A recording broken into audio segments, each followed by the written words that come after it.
Hello, dear friends. We're sincerely glad to greet you again. Today we're going to talk to the esteemed Igor Mikhailovich Danilov. Greetings. Igor Mikhailovich, I want to express enormous gratitude to you on behalf of our viewers for revealing and raising such an important topic as the influence of subpersonalities on human life. Thank you so much for the knowledge of how to recognize this phenomenon both in oneself and in other people. But the greatest gratitude is, of course, for the ways out on how to resist this influence. You know, the more knowledge, understandings, and insights arise in each person, the more these puzzle pieces add up to an overall picture and a person suddenly feels inner freedom. And then, already in practice, experimentally, what you said is being proven. That the road to God becomes wide and smooth if a person clearly understands those very laws which are written by God Himself. We can clearly see to what extent this information about subpersonalities, about their influence on human life, and how to deactivate subpersonalities has been distorted and substituted for centuries or even millennia, and has actually reached our days in a limited amount, rather fragmented, with a huge substitution of concepts and meanings. But when you have these keys of knowledge, you surely find the true grain, and you already understand what is what. But there is a question in this regard, Igor Mikhailovich. Why is such an emphasis actually placed on distorting the information about subpersonalities? Well, the information is distorted not only about subpersonalities, but about the person's after-death fate in general, and about a lot of things which concern that side, which we cannot perceive with ordinary earthly eyes. Why does this happen? The question is good, so to say, but the answer is also in plain sight, as people say. Why? Because if a person is aware of what happens to him after death, this changes many things in his life. Why? Because what is the most important and really the foundation of all religions, all religious trends and everything else is the after-death fate. A person understands, he realizes that he is present here only for a short period of time, while after death there comes eternity, so to say. And here's the question: where will a person be? Why? Because a human, as personality, or speaking the language of psychology at the subconscious level, he feels and understands that his existence doesn't end with the life of the body. And a person understands the transience of the time of his stay here. Why? Because looking at old people, he understands how quickly life passes by. Even if he is young, and it seems to him that he has his entire life ahead of him, when left alone, he still thinks about the transience and what will happen afterwards. And in this regard, exactly, those who influence this three-dimensional reality of ours from the other side have done their best to conceal the reality.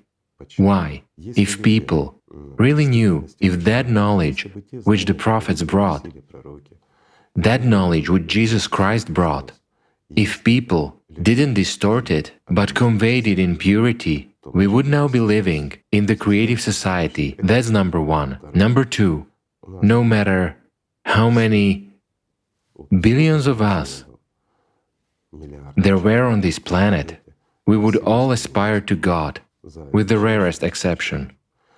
Why? Because what awaits a person after death is catastrophic, and no one wants that fate for oneself. That's why it was so carefully disguised, distorted, and concealed. And plus, one more thing. Let's call things by their proper names. When the dead seize the opportunity to dictate to the living, the first thing they begin to do is to satisfy their hunger by any means possible. Therefore, they have altered, let's say, religious trends. They've done it to please themselves.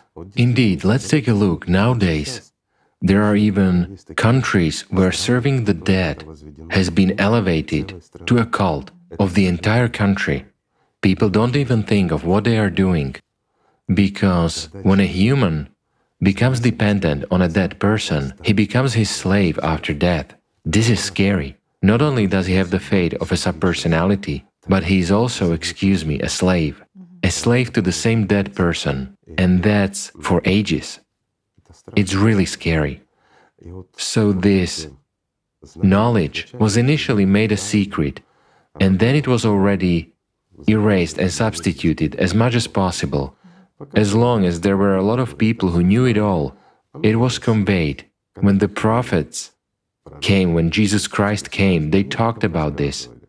But in those days, they communicated directly with people. There were no technical opportunities.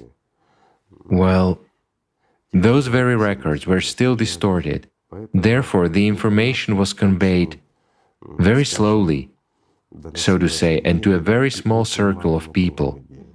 That's why it was very easy to stop and distort it all. That's the way the world is arranged, when the dead rule over the living. But if we look at our world, then indeed, since the establishment of the consumerist format, and up until now, the dead started ruling the world more and more. And look at what we have. After all, is today's world order actually aimed at meeting the needs of a human both in the spiritual aspect and in the material one? Or it's not clear why, but we've created such a world in which, let's put it mildly, it's not very comfortable for a living person. Isn't that true? Igor Mikhailovich, guys also ask a question in this regard. Does a person actually feed subpersonalities in each of his days by releasing negative emotions? Yes, of course. Again, a subpersonality, if it is strong enough, and if it can influence a human personality and make him become emotional, then it receives more and more energy. This is its dinner.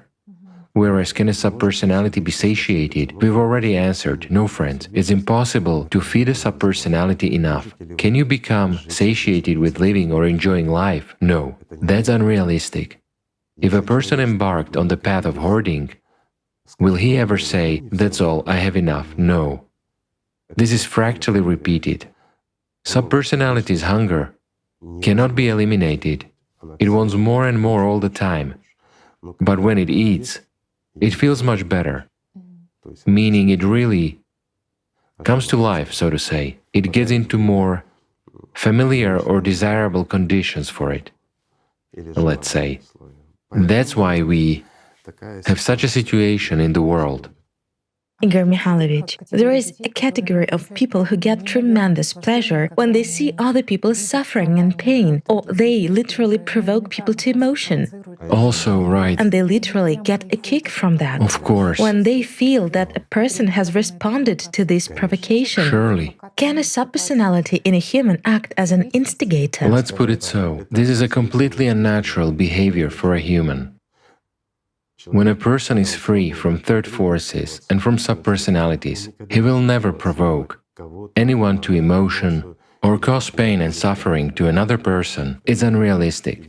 If a person becomes so harsh, provoking everyone to a fight. Yeah, so principled. Yes, a nasty person, so to say. Right. Who causes quarrels and some squabbles everywhere, then it's definitely either third forces or a subpersonality. But there is also a huge difference in who influences a person. Let's not forget, we once described it, and there's the book, As Osmos, where it is well described, about Kanduks and their system, Isnils and the like, precisely those who provoke. These are people who fall into the web of a Kanduk. Well, on the one hand, it sounds, really fictional, somehow. People cannot believe. Is there really such a thing? Well, my friends, if you look attentively and observe, you will see it all. You will see how it affects you. You will see how it affects and manifests in other people. This has been said, known and written about since the dawn of time. Yes, Tatiana is right. Everything was hidden. Let's say, those very subpersonalities did their best, those very priests helped. It's just that our consumerist... Black was called white. Yes, our consumerist format is a world of domination of the dead. It's a world where a living person is served as a dish to the dead. This is really true. Look around and see for yourselves. Yes, it is possible to explain something from the perspective of psychology or psychiatry, from the perspective that, let's say, such a culture has developed among people or something else. But how to explain it when a person changes before your eyes? He simply becomes a different person. Facial expression, intonation and everything else, and he immediately starts provoking everyone. As soon as everyone has argued and fought with each other, and who hasn't encountered that? This person becomes normal again, he is cheerful, he is joyful, he feels good. So this is vampirism, you know, like people say. It is so in the literal sense of the word. And it's a fact that there are Kanduks. It's just that those who haven't delved into or studied this, it's easy for them to say, this cannot be true, you're fudging the facts. It is said precisely by those, you know, who seize the microphone from that side and try to influence not only their own personality but other people as well. By hiding facts, there is no other way to call it. Why? Because the action of those very Kanduks is so obvious. Well, just talk to those very suicides. Who instigated them, what they felt and what they saw. It cannot be explained from a psychological perspective in any way. Those are obvious substitutions. When it happens, it cannot happen without any interference of third forces. Why? Because a human as personality will never think of depriving himself of life, let's say. The very function or a need of personality is an aspiration for life. Not just life, but life eternal. Yes, consciousness stands in the way, it can mislead. I'll put it so, our consciousness has such a written program to make personality work for the system.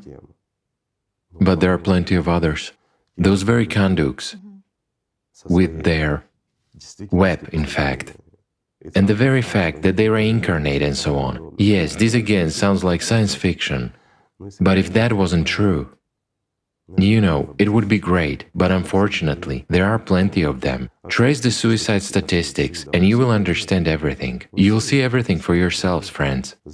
Do your research if you have doubts. If someone in you says that it cannot be true and stubbornly dissuades you from that, look from the position of an observer at who dictates that to you. Observe yourself as a structure, not only physical, but also an energy one. I am more than sure, if you approach this seriously, you know, not from the position of denial, I deny everything just because I deny, well, those people are already goners, they're already slaves of the system, so to say. Whereas if a person is inquisitive, people say this is unscientific, that is scientific. Just approach this precisely from the perspective of science, right? This should be certainly studied and observed. The only object you can observe thoroughly at any time of the day is yourselves, friends.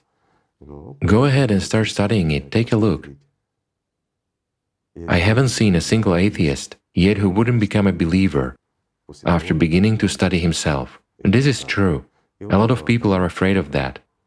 If I start digging in myself, I'll go crazy, such an excuse, you know.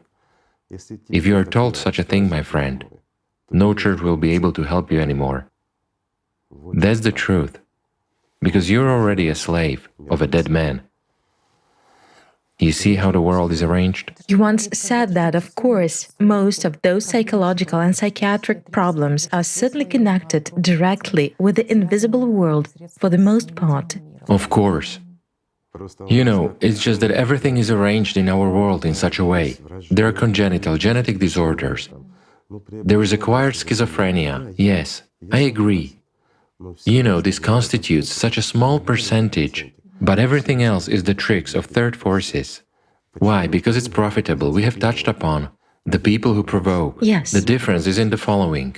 Let's say if a person gets into the net of a kanduk, the kanduk can drive him to suicide. He never cares about a person. The main thing for him is emotion. Or to make a person his slave, and the person will act in the same way. He will provoke everyone to quarrels and emotions in order to collect tribute. Let's say a quarrel is what we pay for not engaging in spiritual self-development, for not exploring the world that we don't see with our own eyes. That's what the tribute is paid for. A tithe, or even more, is not a tithe. If you get into a kanduk's net, he takes up to 70% or more of your life. This is true. Look at the people who are hooked, who cannot be helped either by psychiatry or by any signs of yours, and no religion can help them. A person is withering away. He is just being torn apart inside. It feels like he's being eaten alive, and he is being eaten alive in the literal sense of the word. That's the difference, you see. So, in a kanduk system, people are not spared. Yes, he can spare those who are close to him. Those who are initiated are a taboo for everyone in general. As for those who work on the sidelines, precisely the conductors, does he really spare them? No. He will make them work, and at the right moment, he will take their lives too and make them his slaves. At the same time, he has the power that allows him to do this. And being already a subpersonality, he feels much better than the living people feel. But it's all temporary.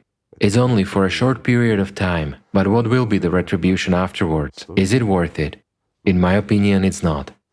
As for a subpersonality in a human, yes, it will provoke a person into a fight.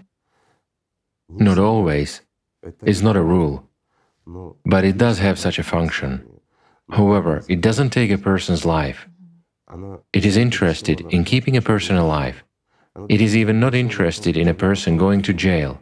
Well, unless the subpersonality is a jailbird, of course. I translate, unless it's an inveterate prison dweller. If it's a crime lord there, and it spent its whole life in prison, then whomever it has taken power over will spend his whole life in prison too. Why? Because prison is its home. It all depends on the master. If subpersonality is the master, personality has zero chance, and it will be a slave to that crime lord after death too. Or let's say, such an option as being in the hospital, that very psychiatric hospital. A subpersonality is not interested in that. Why is it not beneficial for it? Restriction. That is, its actions are restricted. Moreover, in psychiatric practice, they apply medications that reduce the brain activity, I'll put it carefully, which means that they sever the connection with subpersonality, and this is not beneficial for it. It suffers losses, for everything passes through the neural group. That is, the brain is the link. It is the conductor and the connecting link.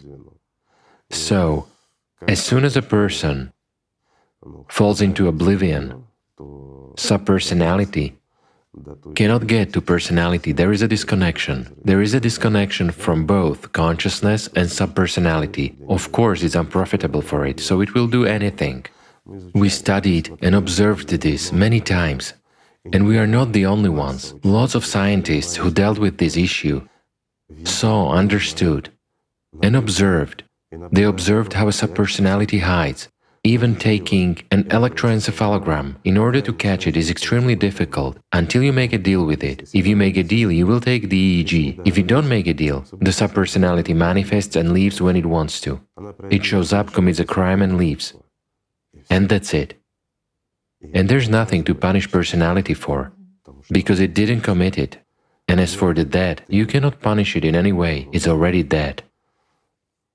Igor Mikhailovich, there is also the following question. You said that subpersonality basically feeds on an emotion given by a human who had succumbed to the provocation. Well, it's an additional discharge of energy, and there's nothing more valuable than vril. There is another situation After all, a person who was weak, so to say, and succumbed to this provocation is not isolated in society. He interacts with his family, friends, and colleagues. Of course. One way or another, his negative emotional state is contagious and affects other people.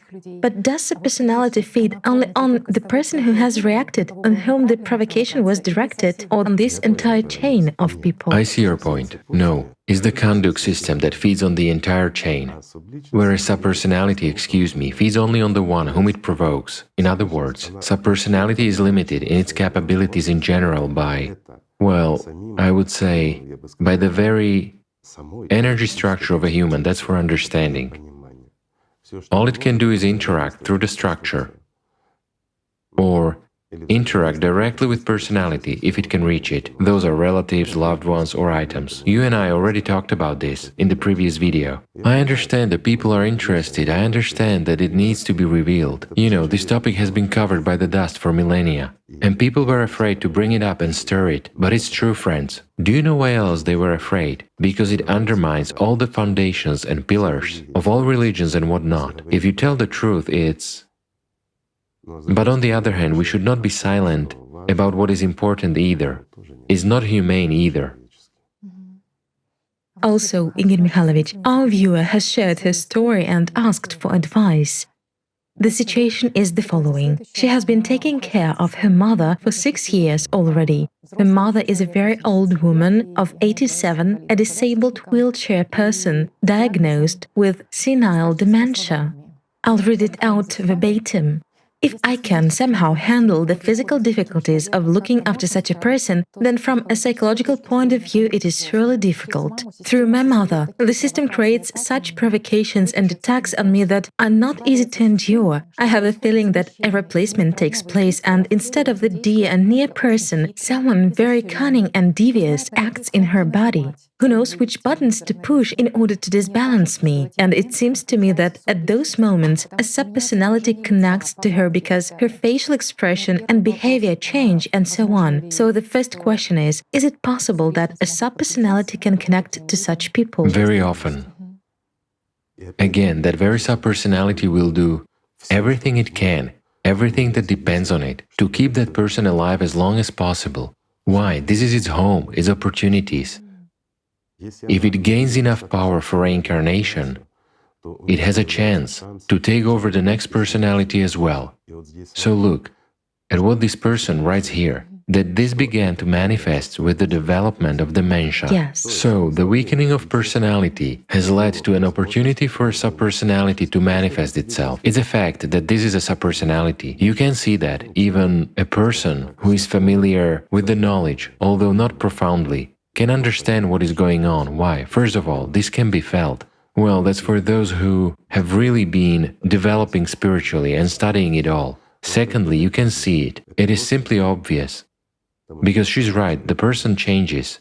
Not only does her mood change, she changes in expression. Physically, she changes. I'll give you a simple example.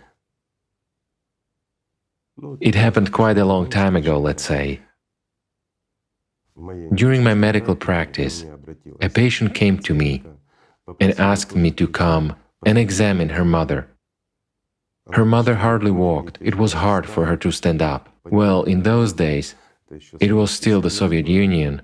Not everyone had a car, and it wasn't all that easy. Besides, they lived not that far away, so they convinced me to come. So I came.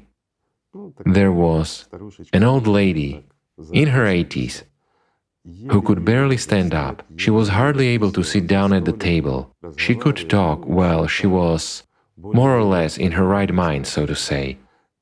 Obviously, she was diagnosed with arthrosis of the knee joints, coxarthrosis and whatnot. In other words, she could barely walk. Besides, she had a severe cardiac condition and had been sick for a long time. It was clear that it wasn't my specialization as a doctor, but I could at least support, have a talk, give some advice, and mostly for my patient. For the peace of her mind, that she was doing everything she could for her mom. That was actually my motivation, why I came to her. But here's what I saw. As soon as I entered, I saw that the person was controlled by third forces. Let's put it carefully. So while talking to her, I observed the following interesting thing. She easily got up, just like a young woman, took a cup, poured herself some tea, she was talking to me, continued to talk and all that. Then she sat down, put the cup on the table, and in a second she said, "Oh, you poured a cup of tea for me, thank you." You see? Absolutely. When I first saw her getting up from the bed, she was barely able to cover 2 meters to the table with the help of walking sticks, and barely managed to sit down, obviously. Grandma had a lot of health problems, but then she stood up and walked. Like a young woman, I mean, there were no signs of problems with her joints whatsoever. A lot of relatives, while taking care of their parents, also note that, indeed, at some point they suddenly become so nimble and agile. Completely different people. What kind of metamorphosis is taking place? You know, it was this very case, that's why I remember it very well, that motivated me to search for a solution, let's say, to the problems of joint diseases and the like. After all, when a person is not under control, in other words, he is free as personality, he is very ill and cannot move. But when an intruder takes possession of him, his problems with joints disappear. Perfectly understanding and knowing what coxarthrosis is and what arthritis of the knees is, when it all creaks and doesn't move, where can an airy tread appear from and how? You see? I understand there is suggestion, placebo, anything can happen. A human can, the analgesic effect, that is, endogenous opiates, the brain is blocking and all that. We see a lot of that on stage. You know, when those, let's say, representatives of religion come out and conduct such an on-stage therapy session, supposedly healing and so forth. Yes, many are healed. Why? Placebo works, so to speak. But this is supposedly done in the name of Jesus Christ and so on. They exploit God's name in order to enrich themselves, so to say. But at the same time, they show elementary psychology tricks. So in that case, if a person really has problems with joints, he can get up, no matter how much they suggest to him, even under the influence of hypnosis. We also checked this later with my friend, believe me. When we studied this problem, we brought people into different stages of hypnosis. And still, even though a person doesn't feel pain or anything else, he stands up. But he stands up, taking into account the lesion of his joints. However, when a person is possessed by other forces, he acquires flexibility, dexterity and lightness. That's a separate topic, but it is very interesting. And I spent several years studying this, but then the workload increased and I had to deal with other issues. We were dealing with regeneration and many other things. So I didn't manage to bring that study to its logical conclusion. Why? I didn't have enough time, and later on I was sidetracked. But in general, this topic is very interesting, and we really found a lot of interesting facts in it which confirm, you know, sort of a paranormal phenomenon, as they say nowadays. So the most interesting thing is, well, this is for doctors who will be interested. When studying, well, we didn't have either MRI or anything else back then, not even a CT scan. It was extremely difficult to do, but we did X-rays. For example, the X-rays of those very hip joints showed a dismal condition. After manifestation of those kind of forces in a person, he showed such an amazing ease of movement and all that. Moreover, with deflections, he passed all the tests like an almost healthy person. Well, for those who have no medical background, let's say the joints didn't crunch, they bent and bent easily. And when we took an X-ray in this state, the picture is one and the same. In other words, the movements were unjustified. The only thing that we noticed was that, yes, a joint cleft appeared. So is there a release of synovial fluid into the joint or what? You know, we also approach it from the perspective of physics and physiology at the same time and everything else. I mean, it cannot work just like that. Okay, I'm sorry friends, I have digressed, but it's an interesting topic. So, I go back to that grandma, sorry. Indeed, what this woman is describing is very similar, and I would say it's 99% that this is a manifestation of a subpersonality, and it will tease her. Such is the function of subpersonalities. The point is that you shouldn't react to such people. You just shouldn't. By the way, that was the second part of the question. These situations make me very upset because they are a serious obstacle on the path of my spiritual development, and every time they throw me back. In the first years, I even had suicidal thoughts, but now I've become stronger, thanks to my husband's support and, most importantly, thanks to the videos with the participation of Igor Mikhailovich Danilov. But does such an obstacle, such a challenge on a person's spiritual path hinder a person? It doesn't hinder. How to help? I would say it's the opposite. She doesn't need help. She should simply study. And I would say it's not an obstacle, but an aid. After all, she sees with her own eyes that another world also exists, the one that people know nothing about, the one that isn't taught about at either universities or schools, isn't mentioned in the media anywhere and anything, the one that is denied by all the scientists in the world, you see? But it exists despite everything. And this is a serious aid on the spiritual path. Yes. As for the fact that she reacts to this, I'll put it this way, friends, many get into such situations. You shouldn't treat a sick person as a healthy one. And you shouldn't demand from a sick person what we demand from a healthy one. Moreover, it's a person with dementia. Well, what is there to talk about? Turn this into humor and enjoy life. Laugh it off. I'm putting it simply. And enjoy the fact that you have a tremendous chance to see firsthand what can happen to you too if you don't engage in spiritual development. This is true. To become a subpersonality and then to torment old people and their relatives, is this really the destiny of a human? Is this the meaning of our existence as human beings? Is this what God created us for? A simple question. Or to gain life and become an angel. When you see these manifestations with your own eyes, you have something to think about. Meanwhile, you shouldn't be offended at a person. He is sick, and you shouldn't demand from him what we can demand from the healthy. I'll repeat. In order for you to understand, this is just a sick person.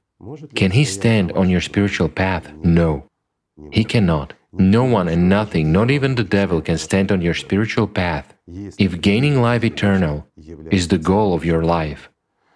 Whereas if you have many goals, then you don't need the devil either. Then you will bring yourselves to such a state where later on, being in the bodies of some grandmas, you will get on the nerves of their relatives. It's a choice. It's the freedom of choice. In one of the videos, you said that if a person sees a provocation and realizes that someone is trying to lead him off the path either through a person or in some other way, rejoice. Rejoice. You are armed. You see it and you can act in a different way. Firstly, you are armed. And secondly, you are worth it. Since someone rises against you, well, isn't that so? But when they want to simply rob you and simply eat you and you see that, rejoice as well, right? Why rejoice, my friend? Rejoice precisely because you see it. It means you already know a lot. It means you understand a lot. And you already have a chance to confront it. Keep your demons inside, tied up, so that they don't react, and be like a grown-up person. Then you won't feed the dead either. And everything will be fine.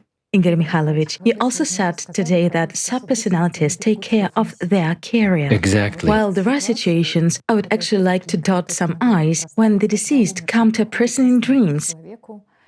In particular, the situation when a person has a dream about a deceased relative who literally saves his life. The relative says, for example, "Get out of the burning hut, wake up, now the hut is on fire." Or he says, "Don't go on a business trip tomorrow." And the person sees that indeed, the plane in which he was supposed to fly has crashed, and of course people conclude that those dead relatives love them so much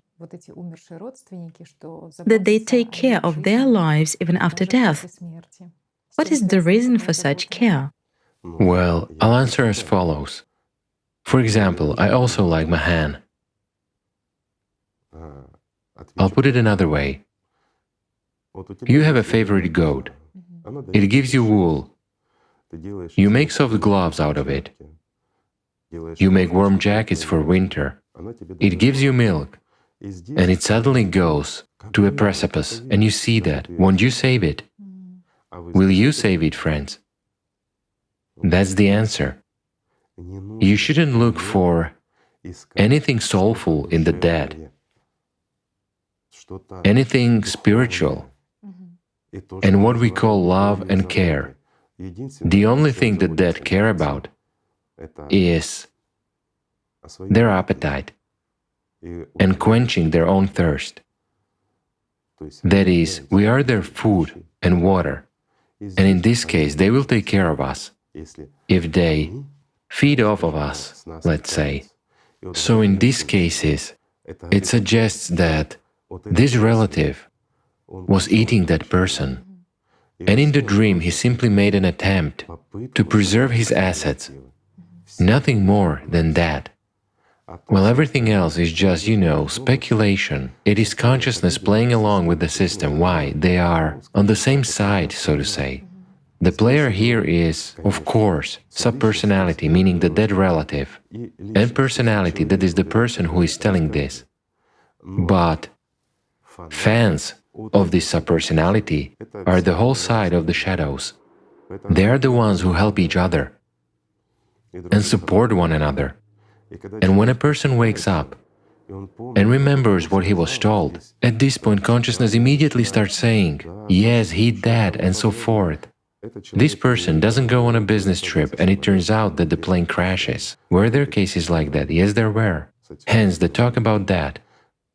Or don't get on the ship, on the Titanic, it will sink. And a person leaves, doesn't get on it, and the Titanic sinks. And here appears the guardian angel, the relative who came to me. Yes.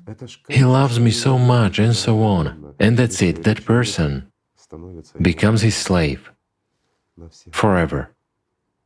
Is that a good favor? I'll put it this way, as a business, for that subpersonality, it is very good, but for a living person, it's a delusion. But this is actually picked up by priests of all sorts.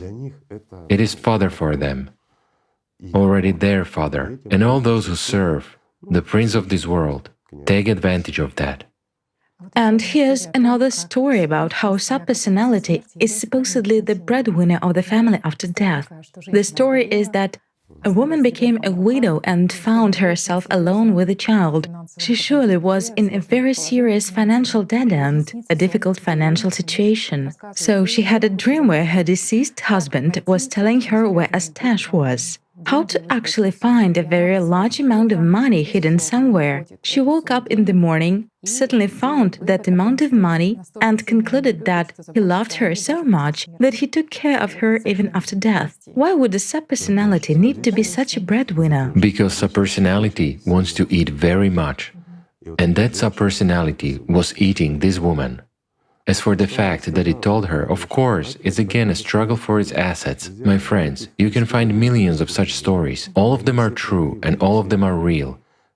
This is really so. We studied some of the cases and in sufficient detail. This, what you're telling us, is not science fiction yet. There are other more interesting cases. Never mind, friends. I understand that you want to hear. There are plenty of them. Find confirmation for yourselves, then you will find them. Right? That's more interesting. But in all cases, the dead help the living only in order to eat. That is to survive, or let's say to improve their own existence in hell at the expense of the living, and subsequently to turn the one it eats into its slave. And there is nothing humane here anymore, nothing near and dear.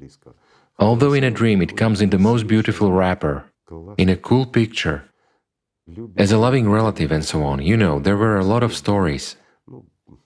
Let's say, okay, I'll tell you one of them. A grandfather died.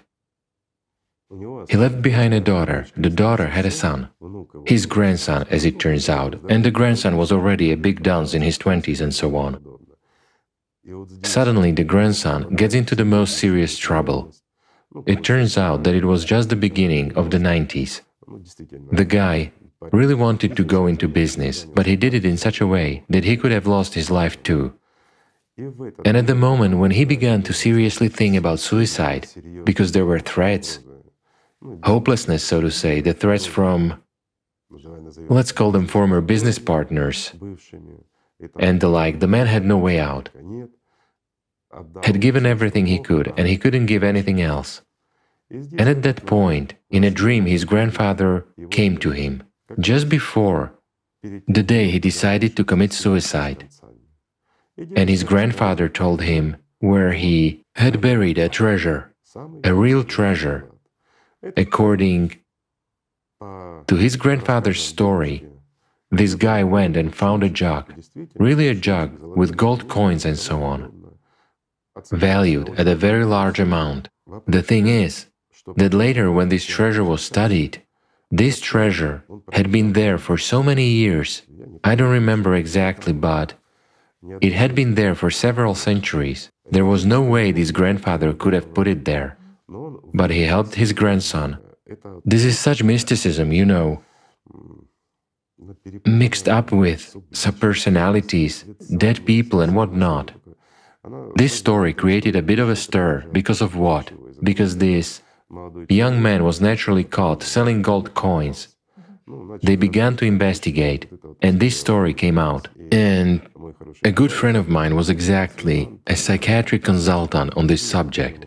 He was testing this guy because the militia didn't understand. At that time, the police were called militia. They didn't understand whether he was crazy or wanted to avoid punishment.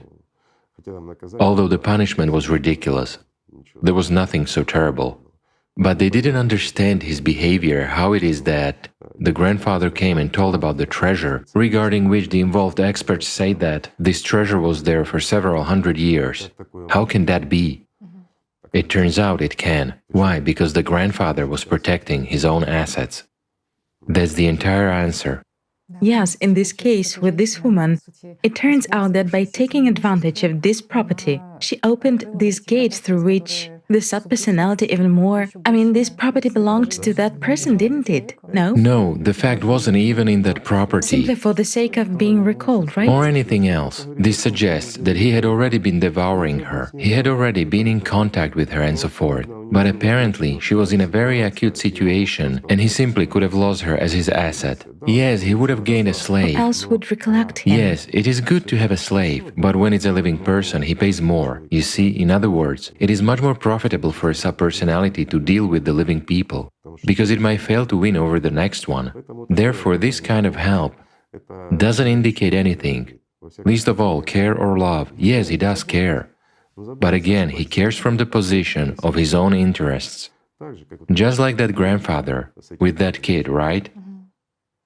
Igor Mikhailovich, what if, for example, relatives are well aware that their deceased relative is a person who dirtied his hands, who robbed, cheated, and offended people, so they decide that it would be good to pay the tithe, but not in the amount of 20%, but 10%. They might not give him peace, but somehow minimize the impact of the subpersonality on those who are currently living. Is it possible to minimize the impact of a subpersonality? Well, it's obviously people who are engaged in commerce themselves. You see, why? Because… No big deal. Well, no big deal, yes. The habit of hiding income, you know. As many people do, let's say. They do not declare everything.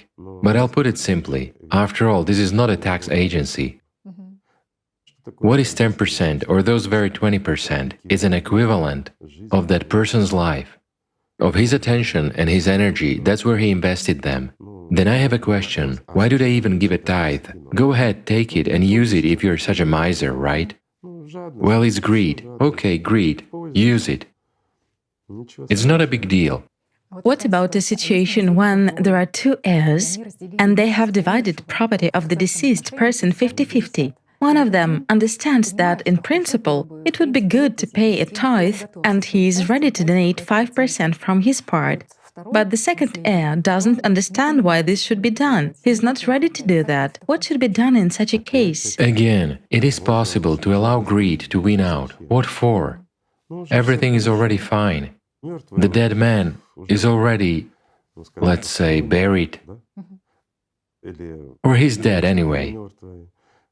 The property has already been received, life is getting better, right? What for? But if a person actually knows and understands what kind of If a impact... person knows, understands, and approaches it from this perspective, then it is simpler for him to renounce his share of the inheritance altogether and not to take a dead man onto himself, so as not to become his slave in the end, my friend. It's much simpler and more correct. And since this is actually a frequent situation, you know, when an inheritance is divided between 2 or 4 people, and one understands, while the others grudge to pay the tithe, they say, we'll waste the money and so on. What a nonsense, it's ours. Well, let them rejoice, let them use it.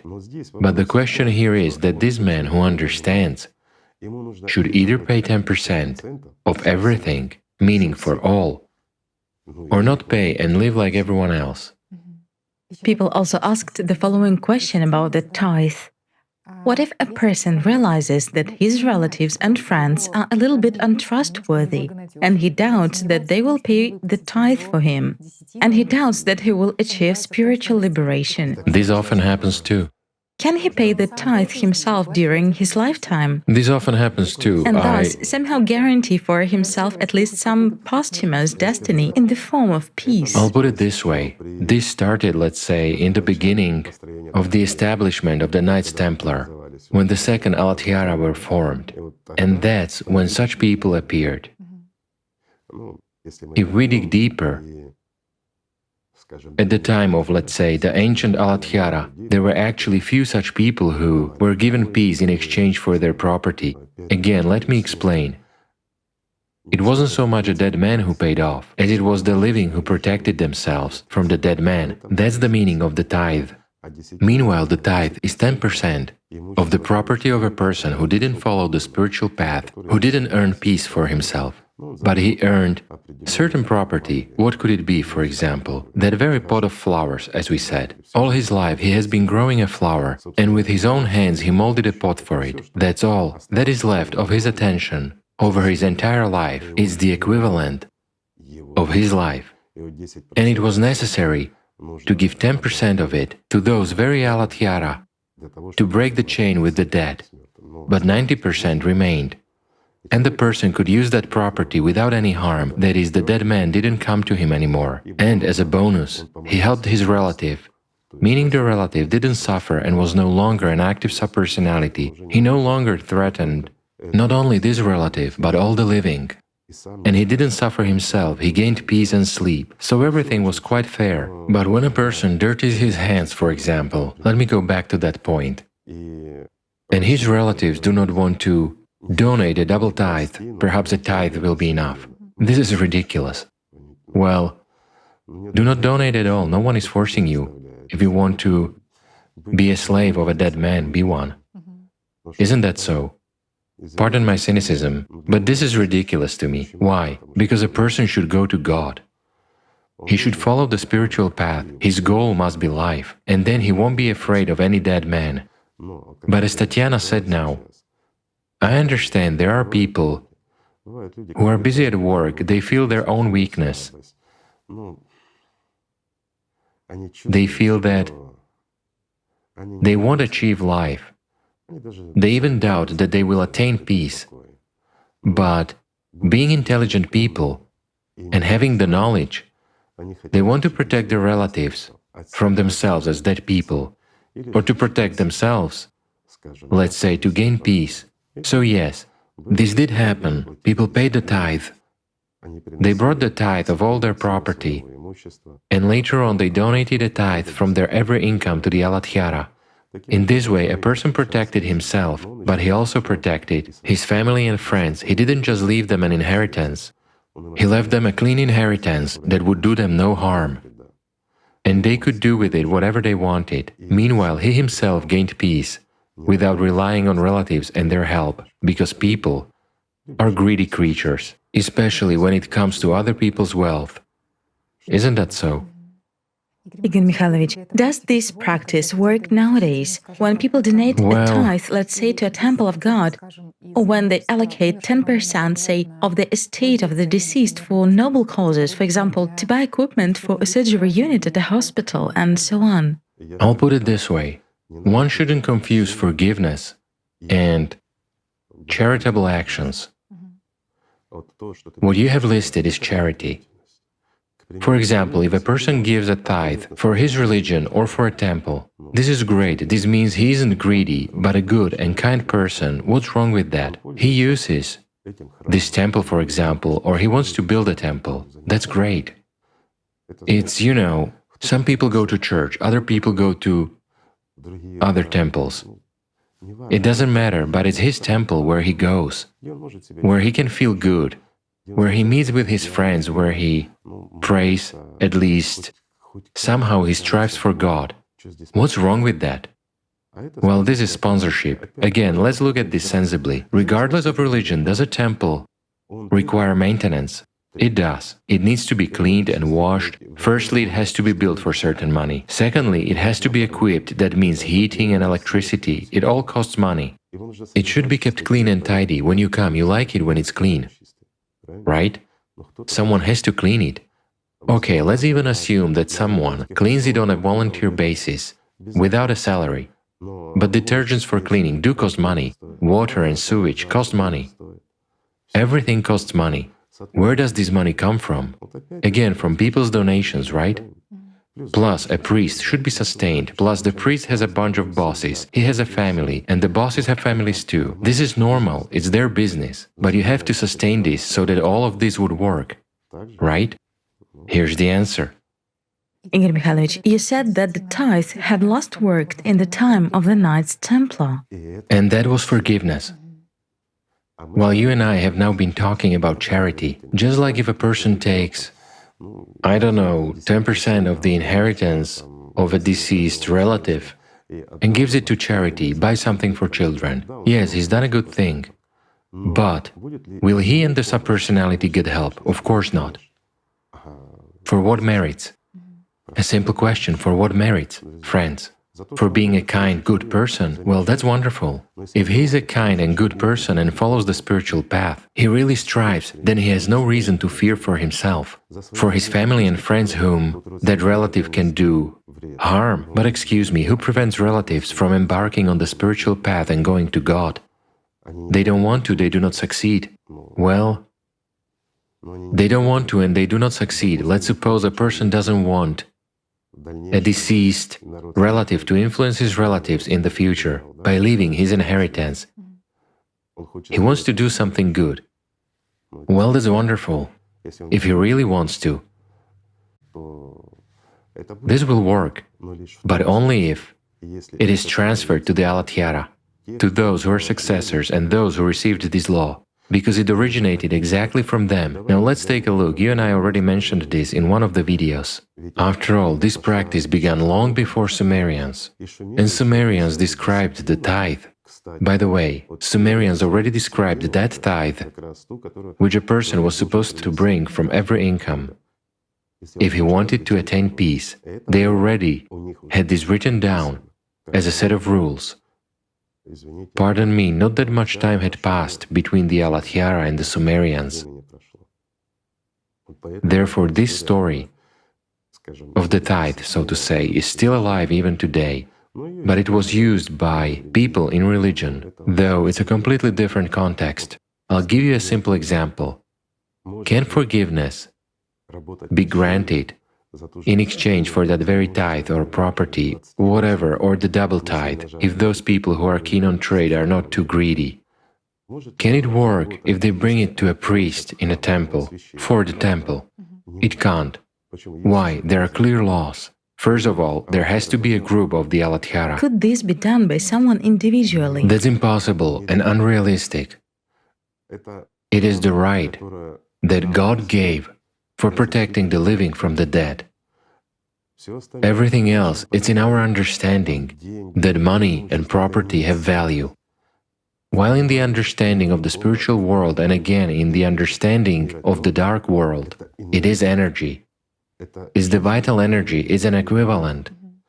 And it has nothing to do with what we call money, property, and so on. It's something greater, is the vital energy, is the power of will, is the most precious thing that can be. And no matter how we exchange it, it seems to me that you and I discussed this in the previous video. Yes. What's the point in that? Conversion. Any conversion is still the same power, it flows from one state into another, that's the point.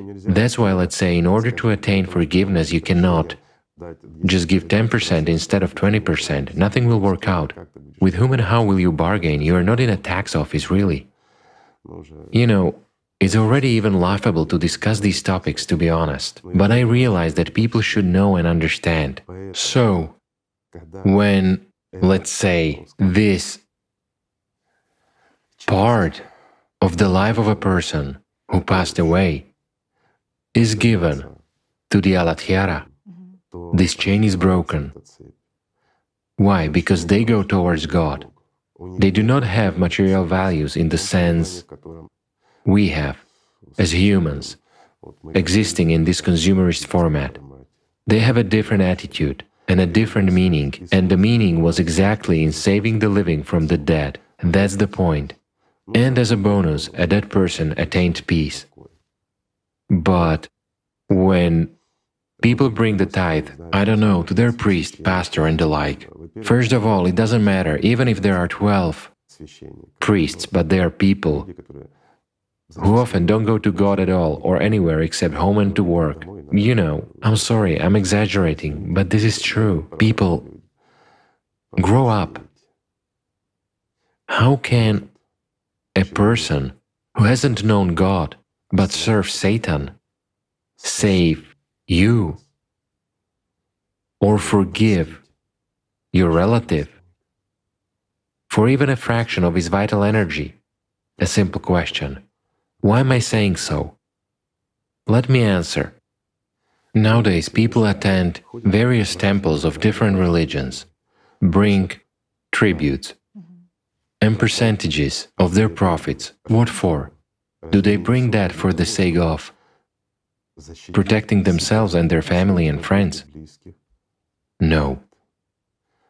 They go there and bring that tribute so that God would give them success in business or at work, health and everything else. Isn't that true, friends?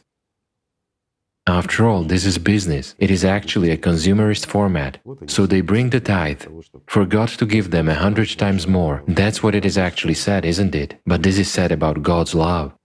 When you send your love to the Lord God, my friend, you get 100-fold back from Him. Whereas when you bring unnecessary pieces of paper, give them to your priest, and hope that the Lord will send something to you. Yes, it will be sent, only not by the Lord God, but by Satan. And you should know this because you have brought them into his hands. This is true. Let's just say, this world has its own prince, and his name is Shaitan, Satan, the devil, whatever. It doesn't matter what we call him. His essence won't change because of that. So, you see, when people come and bring donations to a temple, especially when they cast their names on a bell for them to sound, in the hope for the spiritual world, this is stupid and ridiculous. It's just stupid and ridiculous, because what they bring in pursuit of a material benefit, well, I'm saying once again, they come not just with the hope that they will be rewarded in the spiritual world, but that they will receive something right now. And priests perform fortune-giving rituals, sanctify their houses. Isn't that true?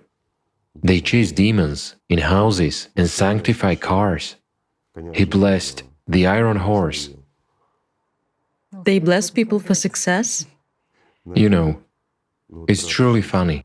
Those are adults who, well, in any case, I believe that if a person becomes a priest or joins the clergy to serve God, as they say, he must have a thorough knowledge. And when a person knows, he won't engage in this kind of stupidity, because it is nonsense to swap the alive for the dead.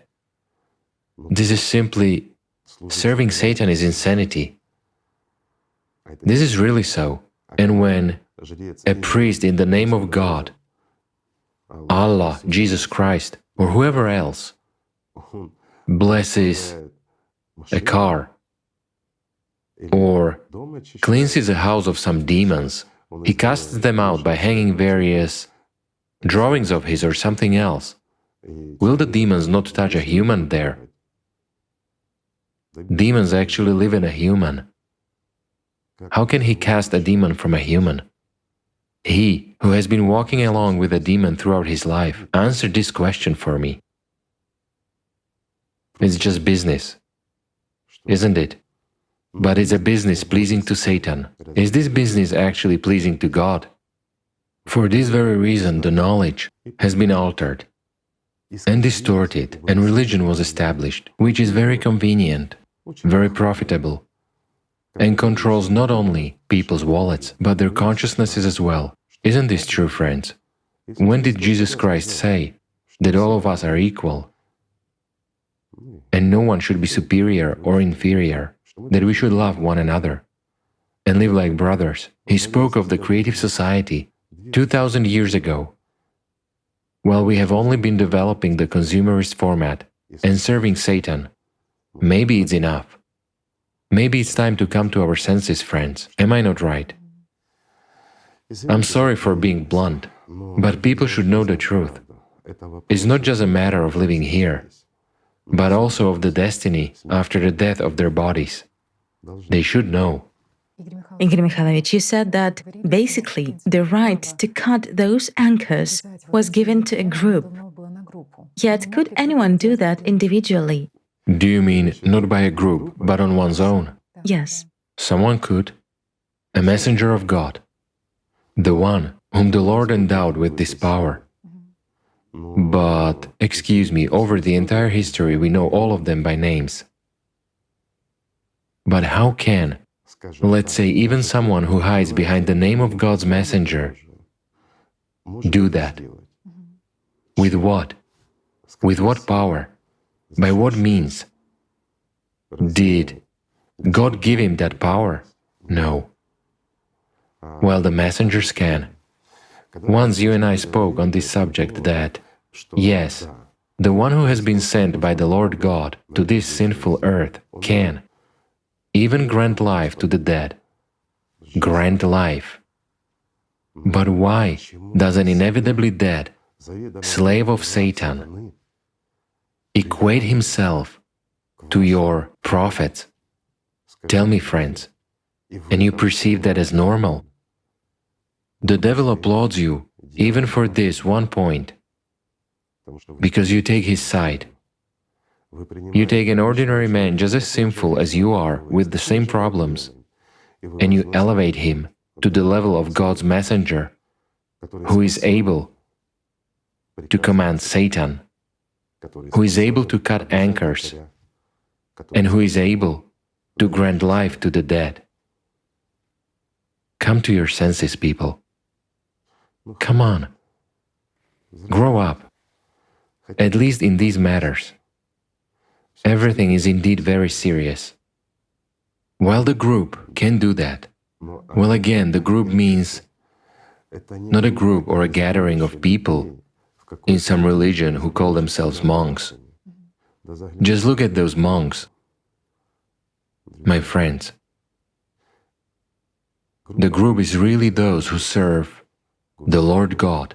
And do you know what's interesting here? Why exactly a group? First of all, there should be at least 12 people. Well, in general, the group consists of 12 people. And even if someone weakens on the spiritual path, she already causes a dissonance in the whole group. While the group, first and foremost, those very Alathyara, are people who not only strive for God, but they also protect and defend other people who are going to God in this world. In other words, they are the conductors of that power which comes from God and is sent to everyone who loves the Lord God. It strengthens the love of ordinary laymen who aspire to God. So the Alathyara, or the Alat sisters, who were before the Alathyara, are exactly that link between the spiritual world and the sinful world, this world of Satan. Yes, they serve only God. Most of the time, They're in contact with the spiritual world and in love for God. Yes, they can do that, because they have the right, but only as a group. None of them alone, nor a few of them, would be able to possess that right. Why? Because even if one of them is tempted to do that on her own, she would begin to destabilize the entire group, and the group would simply remove such people and replace them with those who really strive for God. These are the immutable laws given by God, and they are never violated by anyone. As for everything else, it's a game that is very easy to verify. It's very easy to verify, let's say, in history, when people paid tithes, gave away property, how they ended up and everything else, and possessing certain techniques that enable one to interact with the world of the dead. It is very easy to find those who have been paying tribute to Satan all their lives through his organizations. Here's the truth of life, friends. Why are they not in heaven? After all, they obeyed and acted. The truth of life, friends. Grow up. This is life. It is worth it. Now it's clear, Igor Mikhailovich, why in the previous video you also said that the right was given to the group and it was sort of a security measure. Also, Igor Mikhailovich, there is the following question: were there several such groups with the Knights Templar? Did they exist in various regions? No, it's impossible. The group can only be one in the world. After the Alat sisters, there remained the Alat Yara. We won't recount that. This information is available in our videos. Whoever wants to will find it. And this group was renewed when some of the Alat Yara left, the worthiest ones took their place. Again, why was there always 72 of them?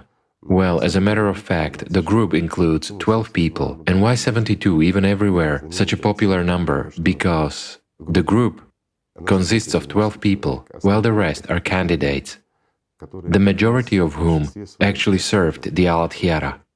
But at the same time, they were the candidates. When some of the Alat Yara left this world and joined Allah, the worthiest had the honor to occupy this position. Although in fact, even those who were near the Alat Yara, all of them were alive. The dead were not admitted there. Of course, those were admitted who were learning, who embarked on the path. If we take those very Knights Templar, they created such a group. And it really worked. Well, again, I'll go back, say, and repeat once again because consciousness will disturb people. The ancient Alat Yara had few people who were brought to them. Why? An image and a name. That's what should be known. There were no digital cameras and things like that in their time. So an image was conveyed. Well, deceased people were brought to the first Alat Yara. But it was a very small number of people who really needed such help. While in the time of Knights Templar, the workload was enormous. However, the Alat Yara helped only those whom they believed they had to help. Yet they didn't help the dead. They helped the living by protecting them from the dead. And they helped them exclusively and selectively. Although at first they, yes, when the group was formed, they helped a lot. They really helped many people. But as the workload increased, they already helped those living people who were on the spiritual path, who were helping the order, so they helped those people in return. This lasted for quite a long time, until the Knights Templar were overcome by greed. In the beginning it was really the order of spirit, but later on it became an order of trivial profit. That's true. Let's say they removed the young generation, they waited for the grown-up generation to leave and didn't renew the order. But when they were driven into a corner and realized that the devil had defeated them and their end was approaching, they hastily tried to restore the order. But the Lord didn't let them do that anymore. Everyone makes their choice and is responsible for it. That's the point. The Knights Templar killed their heart, the heart of their order, and their heart was exactly the Alad sisters. While without a heart, no organism can live long. So the Knights reaped what they had sown, just like many people in this world. Think, friends, what you sow, and where, and what you will have to reap. This is the truth of life. Igor Mikhailovich, in the previous video, you also said that all the gold in the world is not worth the life of one angel. Of course it's not worth And it. that people who really followed the spiritual path were the people for whom this matter wasn't important as such. You recalled your good friend, Satya Sai Baba. And you know, we received a question. It is such an unusual question about Satya Sai Baba. People requested to ask you if he has reincarnated again, and whether they will be able To see him. in this lifetime. Yes. My friends, I will answer this question as follows. Yes, there will be many rumors that he has reincarnated there or there. In reality, I'll put it this way. For the first time in many centuries, the incarnation of my good friend, Sai Baba, in this world, is influenced by us people, and not by his choice. He wants to come here. He loves this world. This is really true. He loves this world very much. However, if we don't change what is coming, he will not come here, because he won't have time to gain strength before he will have to leave from here. Those who understand will understand, while the rest don't need it. But for those who love him, I'll say that he really wants to come here, and he really loves this world very much. He perceives it as his second home. Well, those who are acquainted with him know this anyway. We also receive the following comments regarding some kind of injustice in the world order. Let's put it so.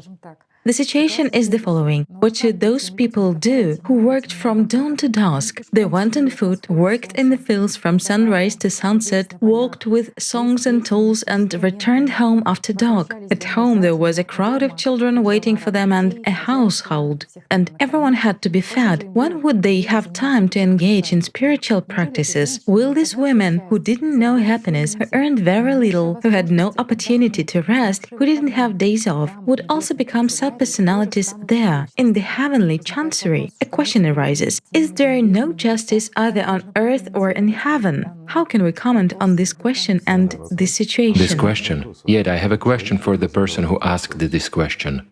Who seized the microphone in you? Definitely not the one who is going to God. What kind of injustice is here? Tell me. A person has plowed his entire life like a tractor, right? However, if the Lord wanted a human to work like a tractor, he would have made him a tractor. Really. However, he made him a human. Isn't that true? Yes, you cannot turn all ants into angels, in fact. Right. Well, in this case, it turns out that, well, there are actually a lot of such people. It's not only about this woman. There are many. They rose before dawn, went into the fields with songs and hoes, worked like tractors, then propagated like rabbits, spending all their lives in worries and problems. Yet I have a question. Who forbade them to love God? Did a hoe prevent them from loving God? Or did their offspring prevent them from loving God? So what kind of injustice are you talking about? Or during the songs they sang as they went to work, was it impossible to love God? There is no time to practice. They had time to propagate, but didn't have time to love God. Guys, you know, really, it's like they say, the devil's advocate, yes? Well, this is subpersonality's advocate. For this kind of question comes either from a potential subpersonality or from the one who controls this personality. Because this subject of injustice and blaming God for what the devil is doing, this is such a trick from Satan, there is no other way to put it. Right. For instance, why do we have wars? Just because we are beasts, because we are ruled by the dead. That's why we have wars. And that's why we are unfair to each other. Isn't that so? What does God have to do with it? God gave a human a chance to gain life, but instead of gaining life, we go and take life from someone else, without even thinking or knowing what we ourselves will pay for it. That's how the world is arranged. Satan rules here, and the dead help him. But it seems to me this is wrong. The Lord gave this world to people. After all, He didn't give it either to the dead or to the devil. Isn't this what your prophets spoke about? But we stopped listening to the prophets and followed those who oppressed and killed them. We, people, made this world the way it is, and now we blame God for that. Doesn't this remind you of anything? Double and triple standards are Satan's favorite manipulation and game. This way the dead amuse themselves with the living. This is wrong, friends. Nobody, not even the devil himself, can hinder a human if he makes his choice to serve the Lord God and to gain life. He will gain it anyway. But you must be firm on your path. Whereas if you are tempted by a song, a shot of alcohol, or something else, do not set hopes on your Satan afterwards. He won't help you. And do not criticize God because you didn't go to Him. Is this not true? You don't want to hear this. You want it to be fair. I live the way I want, I do what I want, and then God sends me angels, so to say. They take me into their arms and bring me to paradise. Here, the priest's fairy tale is very appropriate. For this very reason you were given this fairy tale, so that you would be obedient sheep in the hands of the dead, who are ruled by Satan. People, wake up. Life is worth it. Okay, Tatiana. I understand that this topic is important, that people need it. But you know, I still want to talk about life. Let the dead take care of their dead. Right. Many people say that a lack of knowledge can surely absolve from responsibility, but at all times there were actually people who found these grains of truth. So it turns out that they resonated with this purity. In any religion, if those who altered and distorted the knowledge of the prophets, establishing religions as Satan's tool, if they would, I understand that many people will now become furious about Satan's tool, which is mentioned today, when the priests of religions bless you for doing material deeds, when they take tribute from you and perform rituals for success, your success in business, or for health, when a priest reads a prayer for the repose of a deceased person, supposedly helping him in the other world. Isn't that magic, my friends? But who practices magic? When all the prophets, when Jesus Christ forbade practicing magic, when the best of people, the Prophet Muhammad, said that magic is wrong. Isn't that true? Think for yourselves. I'm sorry, but this is frankness. People are indignant. It's just that, indeed, everything depends on this inner purity. I didn't want to offend anyone among fanatics of religions. I'm sorry. You have a full right. You are free citizens. You have the right to believe in any religion. You have the right to accept any terms of the game. It's the freedom of choice given to you by God. But at least think about love for God. Think about life.